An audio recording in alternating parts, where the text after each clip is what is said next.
Alors, salut tous les canards, je vous propose une petite vidéo, vu que j'ai pas pu en sortir hier pour la partie, à propos de la dernière mise à jour qui vient de sortir. La mise à jour qui concerne principalement le DLC Jet, avec de nouveaux petits objets sympathiques, donc qui sont en rapport avec le DLC Jet. A noter donc pour ceux qui n'ont pas le DLC une mise à jour de 500 mégas et ceux qui ont le DLC Jet ont une mise à jour de 3 gigas. Lourd, lourd, lourd. Alors c'est pas dégueulasse, franchement comme mise à jour c'est sympa. Donc on commence avec le radar AN-MPQ 105, radar sol-air évidemment, puisque il se retrouve couplé avec le MIM 145 Defender pour la version OTAN. C'est du lourd, c'est du très lourd. Alors quand je veux dire que c'est du très lourd, dommage, un HEMTT, grosso modo il fait la même taille, on ne peut pas le promener. Impossible à promener, sauf avec Ace, mais là franchement, quand je vois la taille, je dirais facile 300-400 kg par missile. Allez, en étant gentil, on va dire 1 tonne 2, facile 2 tonnes pour la structure. Et bah voilà. Moi, je suis un fou. Aucun problème à porter ça. Mais bon. J'irai pas non plus m'amuser à faire ça pendant une mission parce que on sait jamais. Alors, la portée, je peux pas trop vous dire. Ce qu'on va faire, c'est un petit test parce que j'en ai fait quelques-uns. Le radar, par défaut, ne capte que ce qui arrive devant lui. Donc tout ce qui est aérien qui va arriver par un côté ou par derrière, et ben tant que ça passe pas genre au-dessus ou même carrément devant, le radar ne le verra pas, et donc forcément la station de tir le verra pas plus. À noter que forcément les deux fonctionnent ensemble, donc l'un sans l'autre, forcément, il n'y a rien à faire. Voilà, on se retrouve une fois que j'aurai amené un petit hélicoptère et on verra comment ça se passe. Voilà, on se retrouve avec une petite mise en situation. J'ai placé un K60, donc Césat non armé, qui va arriver, bah voilà, face au radar. Et on va voir comment ça va se passer. Voilà, on le voit arriver. Voilà, le radar l'a vu.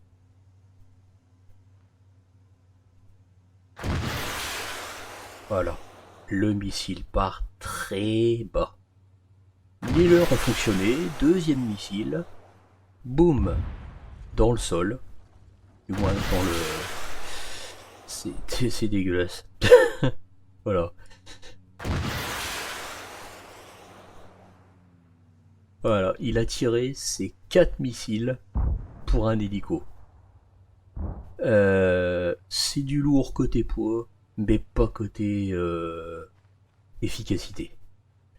Quand on voit le radar de conduite de tir, quand on voit la taille des missiles, on se dit mais c'est pas possible que ça se fasse leurrer comme ça, que ça soit si dégueulasse.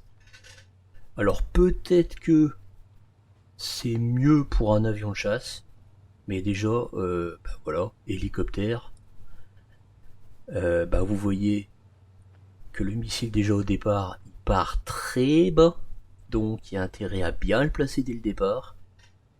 Il ne monte pas tout de suite. La preuve, c'est que, bon, d'accord, c'est vrai que l'hélico n'était pas haut, mais j'ai quand même un missile qui a réussi à le se foutre dans le hangar en passant au milieu des arbres. Donc voilà. Je pense que le côté Césat, pas la peine de vous le montrer, ça sera la même sauce. À voir si ça sera vraiment un challenge pour les pilotes d'avion. Voilà, on se retrouve alors un peu à l'écart, histoire de vous montrer la version Césat du radar et du lanceur. Donc je suis Bluefort, j'espère qu'il ne va pas tirer. Ah tiens, petite variante. Le lance-missile m'a vu alors que le radar ne m'avait pas vu. Bon, je pense pas qu'il va être assez bête pour tirer. Ça y est, le radar m'a vu. Donc, côté CESAT, bah, grosso modo, c'est le même que pour la version OTAN. Alors, que je dise pas de bêtises, les deux ont quasiment la même référence, 750. Donc, radar et lanceur. Alors là, forcément, ouais, je n'ai pas le nom. Puis forcément, je ne l'ai pas noté. Mais bon, en gros, c'est du 750 quelque chose. De toute façon, ça se retrouve dans les... dans quoi j'ai trouvé ça? En fait, je sais même plus dans quoi j'ai trouvé, j'ai juste tapé le référent 750. Donc, comme pour la version OTAN, il faut que les deux soient couplés à première vue pour que ça fonctionne. Alors, un truc que j'ai pas testé tout à l'heure, effectivement, on le voit quand même, le taux de rotation est quand même sympathique. C'est-à-dire qu'un avion, un hélico qui passe, ça suit pas trop mal. Sauf que j'ai remarqué qu'à un moment, il arrive à nous paumer. Bon, évidemment, ce que je fais là, un hélico va pas s'amuser à le faire. Voilà. Donc le taux de rotation, pas dégueulasse. Bon, après, je dirais que côté portée, doit être kiff-kiff avec la version OTAN. Ça encore, je crois que nos amis pilotes s'amuseront avec. Voilà pour cette nouveauté. On se retrouve cette fois-ci avec les deux avions de chasse principaux du DLC Jet pour vous montrer les deux petites nouveautés, ou trois on peut dire. Donc on va commencer par la version OTAN, donc le AGM 88C. Pas compliqué, c'est du air-sol, pardon, et guidage radar pour dégommer les stations radar. Pas compliqué, je vous ai mis un AGM 65 à côté, donc vous voyez la taille. Je pense que c'est pour qu'on ait une portée sympathique. Sans dire de bêtises, je pense que ça doit se lock forcément avec le radar embarqué. Je pense pas qu'on ait moyen autre de pouvoir locker radar. Donc ça aussi, nos amis pilotes feront leur petit test. Mais bon, voilà, au moins c'est pour vous montrer ce petit ajout, donc le AGM 88C. Alors, deuxième petit ajout, les SDB. Tout simplement de la bombe légère. Alors c'est un pot de 4, je vous ai mis la la GBU12 à côté. Alors SDB, j'ai plus la référence en tête, mais grosso modo c'est Small Diameter Bomb, donc bombe petit diamètre. Effectivement elles sont petites, on voit que c'est pas un guidage laser, je pense pas que ce soit radar non plus, donc ça doit être sûrement visé par le HUD, sans trop m'avancer. Donc voilà, ça c'était pour nos copains OTAN, sachant que on a un peu le même pour les CESAT. Alors le missile anti-radar, forcément j'ai plus le nom en tête. Je vais vous dire ça tout de suite.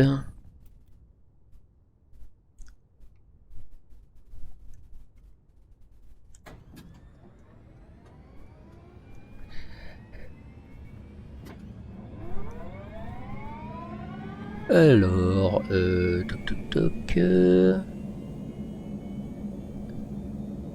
canon marqueur laser, le con... Ah oui, voilà. Le KH-58 arme.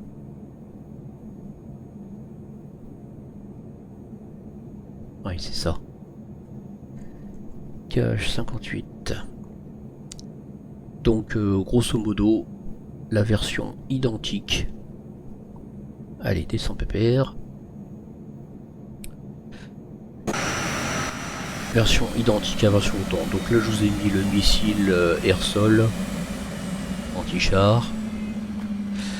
De toute façon on voit bien la différence par rapport à une GPU. Là encore c'est du gros cigare. Donc la portée je peux pas trop dire. Je dirais que je pense que c'est quand même supérieur à la portée du radar.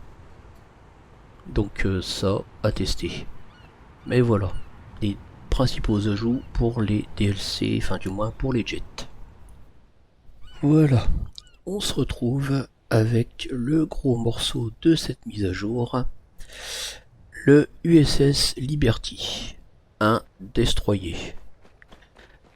Alors, je suis un peu étonné, parce que personnellement, cuirassés c'est les plus gros, croiseurs c'est intermédiaire, le destroyer est censé être le plus petit bateau. Et ben franchement, pour un petit bateau, il est mouse.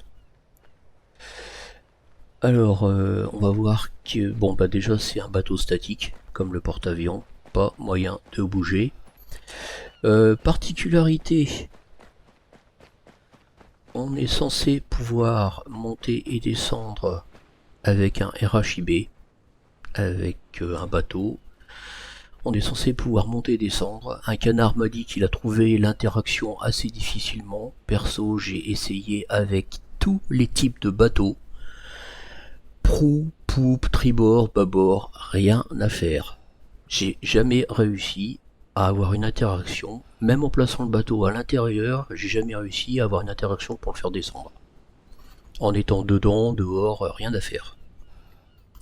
Donc bah là, si quelqu'un a une suggestion, je suis prêt à voir. Alors peut-être qu'avec l'éditeur on peut avoir un bateau déjà placé à l'intérieur, mais franchement je sais pas. Donc c'est pas compliqué, le seul moyen de monter à bord se retrouve donc à l'arrière, on a une échelle de chaque côté.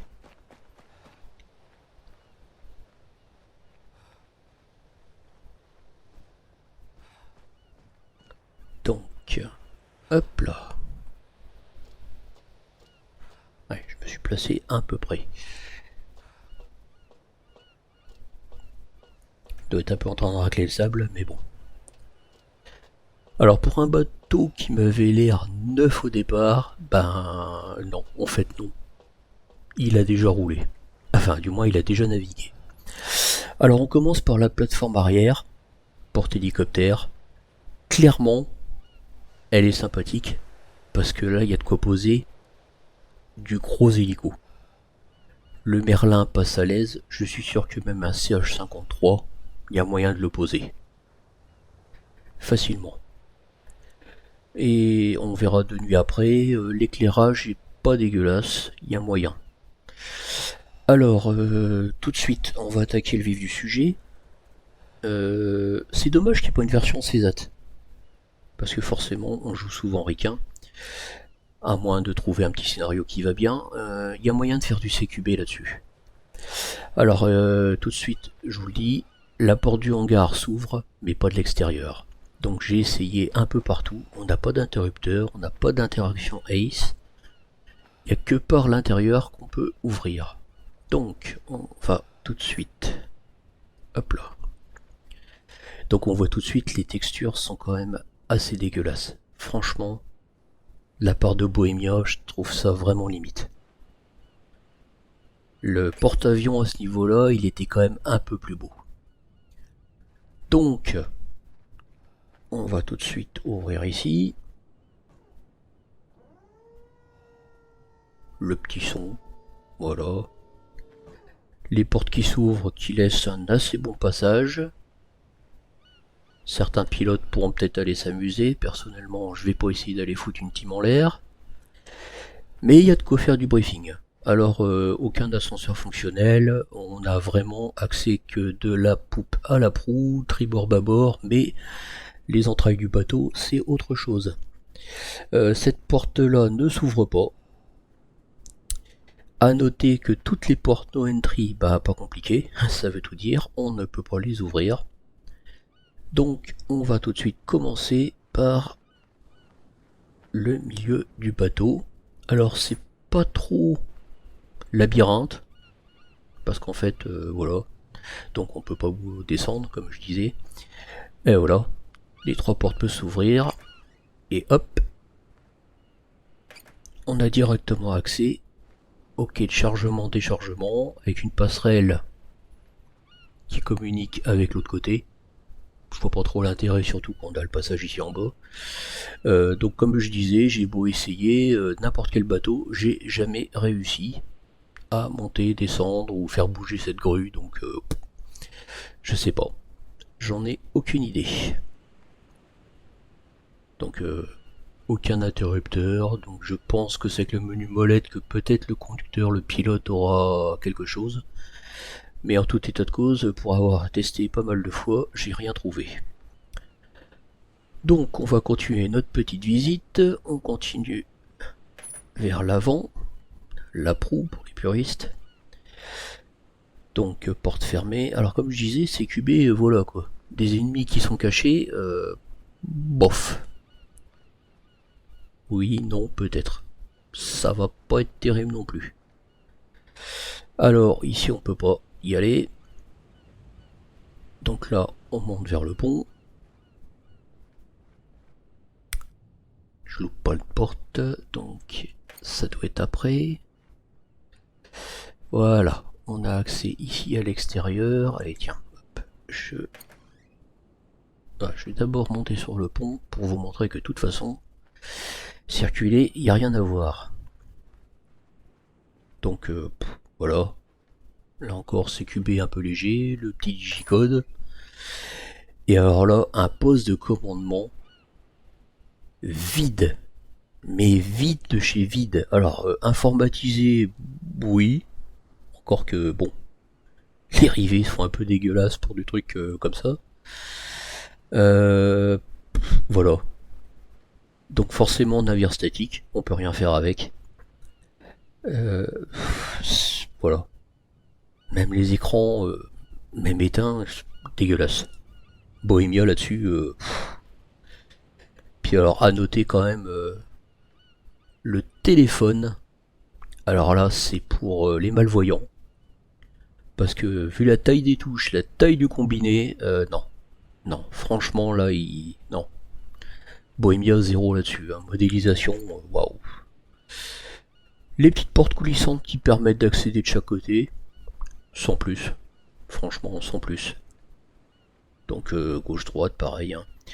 Je passe tout de suite, on va se retrouver plutôt vers l'avant, la proue du bateau, où là, il y a un peu plus intéressant. Alors oui, j'ai remarqué, les mouettes volent au travers. Ça, c'est une manière de voir. Donc beaucoup de portes fermées, et de chaque côté, on a accès à la proue du bateau. Voilà. Alors, j'ai placé, parce que par défaut, le MK41 VLS et le MK45 Hammer ne sont pas dessus. Donc, c'est des objets d'autodéfense à placer dessus. Encore une fois, on n'y a pas d'accès. C'est-à-dire que c'est de l'intelligence artificielle qui va gérer ça. Personnellement, j'ai pas testé, mais bon.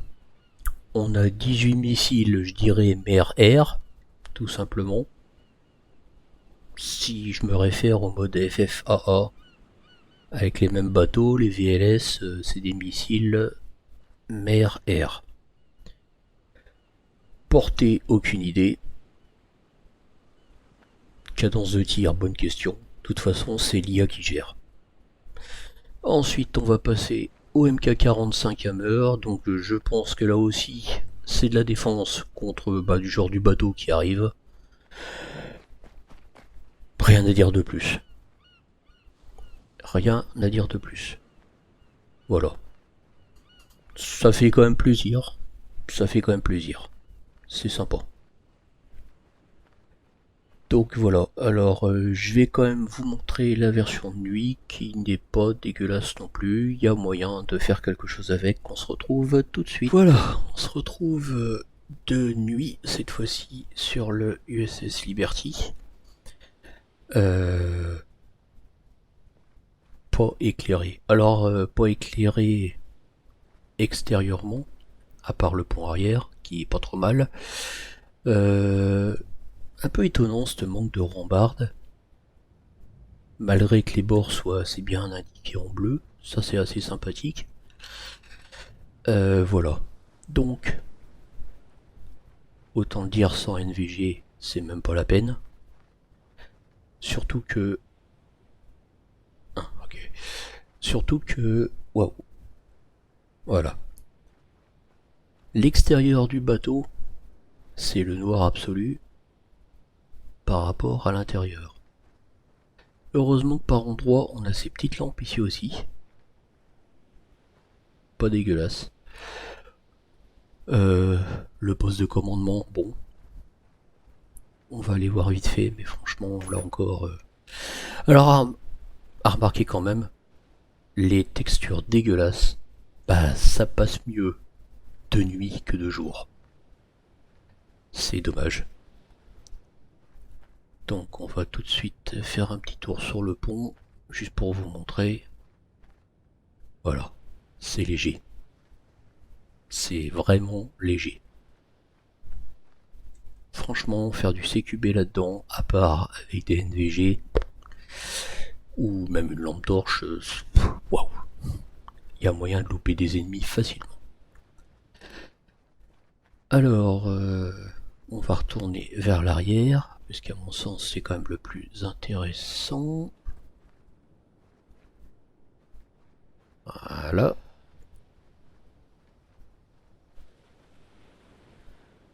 Faut pas que je loupe, et j'ai loupé. Où sont mes portes? Non, non, j'étais bon. Hop, hop, hop. Je vais les retrouver, mes petites portes. Voilà. Ok de chargement. Alors là encore, le bateau est bien placé. Il y a des spots. En pleine mer, c'est le noir absolu. Les petites bandes bleues, elles éclairent pas plus que ça. Sans NVG ici, c'est même pas la peine. C'est la flotte, les murs, tout ce que vous voulez, mais aller retrouver quelqu'un là-dedans, c'est impossible. Même la lumière du couloir suffit pas à éclairer les deux extérieurs. Par contre, vous voyez, les textures, franchement, ouais. Ouais. Alors, un truc que je viens de noter, je sais pas, c'est quand même bizarre. Soit ils payent pas leur facture d'électricité, soit il y a un truc. Les néons s'allument quand on s'approche d'eux.